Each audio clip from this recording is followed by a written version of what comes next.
Well, hello, this is Outnumbered Overtime. OT, baby! Jerry Baker has never seen me do that. And he's joining us. He is the editor-in-chief of Wall Street Journal. And I hope I haven't scared you, but that's how we roll here on OT. Well, I'm a big sports fan. I love American sports. I love football, as I call it. We used to, when I grew up, what you call soccer is what we call football. I've got used to calling that soccer, but I love football. I'm a New York Giants fan, I'm afraid. It wasn't such a good weekend last weekend, but no, it's a great pleasure to be here, and thank you for the hand signals. So our heads are down because we're already scrolling through our social media. So we're live on Facebook and on the web, Outnumbered Overtime, where our viewers can weigh in and let us know what they think about the show, and then usually they let us know pretty quickly what the hottest topics of the show were. Harris, you got Overtime up yet? I have them both up, actually. We have a very healthy input right now. You know, and I'm just going to kind of look at trends. There is a trend here about getting ready for the next debate. And having anchored one of those, I'm just curious from your perspective about how the moderator situation should be. Does it need to change? I mean, look, this is less about Lester Holt and more about getting the most information we can for the American voter. I agree. And it's a shame when it's like a referee in a good sports game. You shouldn't, the really best referees should be basically invisible. You shouldn't, it's not about them. They shouldn't be very prominent. And I think Lester Holt did make himself rather prominent. Look, it's Martha Raddatz, I think, next time for the next debate. Cooper, right? And Anderson Cooper, you're right. So it is the two of them, somewhat different. Look, I don't think anybody's really in any doubt that pretty well all the media, mainstream media, skews to the left. They're liberals. They've got to do a better job of at least trying to be fair. That's what was so disappointing about Lester Holt. He didn't even really try. Well, and he capitulated to the narrative that had already started via Matt Lauer, because Matt Lauer tried to ask questions about the emails of Hillary Clinton, and he got spanked pretty hard. So I think he fell prey to that, and so no one seemed to mind Lester Holt's one-sided performance there. And, I agree. I think when Lester Holt was invisible, the debate was better. And I think there's enough for these two to go. He has an invisibility cloak? He did during. I mean, there were huge chunks of time where he just sat there and filed his nails and did his taxes. Yeah, that was really good. That first 20 minutes or so, when they kind of went at each other, it was like a real debate. Instead of these stilted, you've got 90 seconds for this and 90 seconds for response. By the way, which was when Sandra and I did debates in the primaries. There were 9 candidates in my debate and multiple candidates in Sandra's debate. It was hard to get a real discussion going because they all had to have their set piece. They, in this general presidential debate, you've got 2 candidates, and they were allowed to have time, allowed to go at each other. And exactly as Kennedy said, when Holt got out of the way, that was the best stuff. That was the best part of the debate. Yeah, but then he stayed out of the way a lot, maybe too much. Well, he then only piped up. He only piped up. But he only fact-checked. He fact-checked Trump. I don't know, like 10 times, and Hillary and he followed up something, 6. And it was, look. 0 for her. Can I ask you a question? I have a concern that President Obama was present and a guest at Martha Raddatz's wedding. Anderson Cooper has shown himself to interject his own politics when he interviews people, and in many different ways that has been showcased in the past few months. I'm concerned about these two as choices, and I know they're moderating a town hall, which is different, but what is it going to take to get some people that haven't donated to the Clinton Foundation, aren't socializing and inviting politicians to your weddings? Like, what does it take to get a true journalist? Well, you only have to wait another week or so after that when Chris Wallace will be hosting the final debate. But it's two missed opportunities. A plug for Fox News. Look, I agree with you, Megan, and I think it's what contributes to so much distrust that people have of the media right now, right? They do know. You're absolutely right, and that the closeness between so many of these liberal media types and prominent Democratic politicians, and you've only got to see, you see it all the time with Hillary and Bill Clinton too. They are very close. And by the way, that gravy train of people who were journalists who then end up working for the Democratic president, Jay Carney, and there's so many. So people are cynical about it, understandably, because they don't trust the media, and that's a great shame. But I'm not just saying this because it's Fox News and it's Chris. But that, I do think that third debate that Chris Wallace is hosting, Chris is a tremendous politician, respected by both, a tremendous journalist, respected by both sides.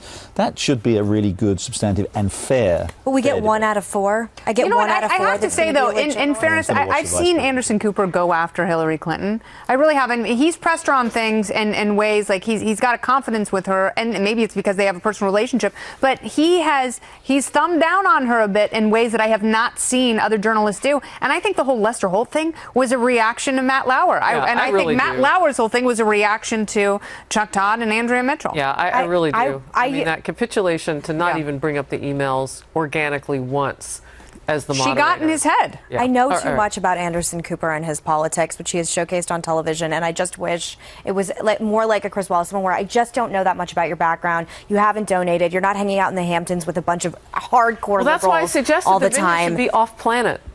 Yes. Anyway, we'll move on. Okie222, student loans are not a government issue. Wake up, America. I'm reading from our live chat now because we talked a little bit about that. Your thoughts? Well, I mean, they are a government issue if they become, say, if you have a situation where many students default and essentially the government is holding the guarantee, as it often is with a lot of these student loans. So, and this is a big problem. There's a huge amount of student debt. A lot of students are taking on this debt. They're not completing their courses, or they're unable to somehow to repay the loan. And again, because you have a lot of them, not all of them, a lot of them have guarantees from various government agencies, and the government is on the hook for at least part of the loan. So it is a big problem. And the whole problem of student debt is a big problem. Private colleges in this country are phenomenally expensive. And there's no incentive for these colleges to lower tuition or cut administration. And that's where so much of the money goes on college campuses. It's not to new programs. It's not to research facilities. It's not to professors. It's to administrators. And they take up a bulk of that tuition. And, and there really is, it's not a free market system. They are not subjected to the forces of the free market, and it does a great disservice to people who matriculate. So Mary Jo Fundock on Facebook says, I don't agree in free college. It won't be free. It will be taxpayer funded, and I have already paid for my college and my children's. Millennials, it is a lie. Don't fall for it. You will pay for it. Do you have any of those shout-outs? I'm watching from wherever. Yeah, we've got a lot of Texas weighing in right now. Send us where you're writing in from. We do like to give shout-outs. And on our live chat again, I'm just going to kind of tick down topic to topic as it comes up. S. Bartnez, I think is how you say it. Hillary has apologized for using the server, but she has never apologized for lying about using the server. She hasn't apologized for using the server. She's apologized for using what she calls private email. Yeah. And she tries to tie it to the exact same thing Nicole Powell does. Apologize. She said, I made a mistake. Yeah. I'm not even sure that counts as an apology. Good point. All right. We got South Dakota, Alaska, Wisconsin, Manchester, New Hampshire. Hey, all on Facebook California, Live. Oklahoma. I feel like I'm singing a song over here. Coast to coast. Okay. Anybody from Fed overseas? Up and Liquid. Hey, from Anybody Florida. watching from my old Is anyone watching country? from overseas? Please give us a shout. Fed Up and Liquid writes, politicians, media, insurance companies. I can't figure out who I hate the most. What about unions? I don't know. Maybe there was a character. It is true. Journalists generally find themselves at the bottom of that long list of people don't trust. So somewhere beneath, door-to-door sales. This particular question, Jeffrey Brueggemann brings up. Comey has no integrity. He knew his recommendation would be the decision. It was all for show. The American people cannot even trust the FBI to do the right thing anymore. Has he sullied his reputation? I think he has. Look, I think again, to be fair to Comey, Comey was very widely respected. Remember, he worked in the Bush administration. Mm-hmm. He was trusted by Republicans a lot. To be fair he's getting it from both sides, right? Okay, because I tell you one thing, and this isn't widely talked about, but the Democrats, Hillary was furious, and Hillary's team were furious with Comey's famous press conference back in July, I think it was July the 5th, when he said he wasn't going to indict her, but he then laid out this extraordinary public bill of indictment, if not formal indictment, against her about how she'd been negligent and reckless, careless with her emails. And they thought that was the worst of all. Yeah. They thought that was the worst outcome because they never thought he was going to indict her, and I don't think he was. They never thought he was going to indict her, but they didn't expect him to come out and really, really, really give her that kind of a malign that character. Exactly the damage that he did there.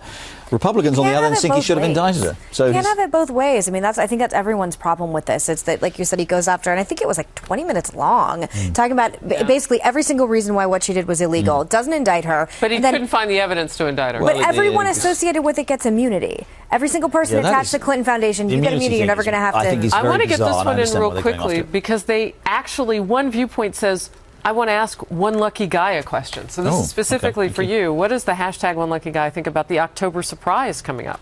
Well, that's a good question. So that's a very good question. There are two categories of October surprise. There's the October surprise that we're kind of expecting, and that I think is probably more of leaks from the Democrats' emails that whoever it was, whether you believe the Democrats and it was the Russians or whoever it was, came out, if you remember, just before the Democratic What about other National leaks Convention. that we?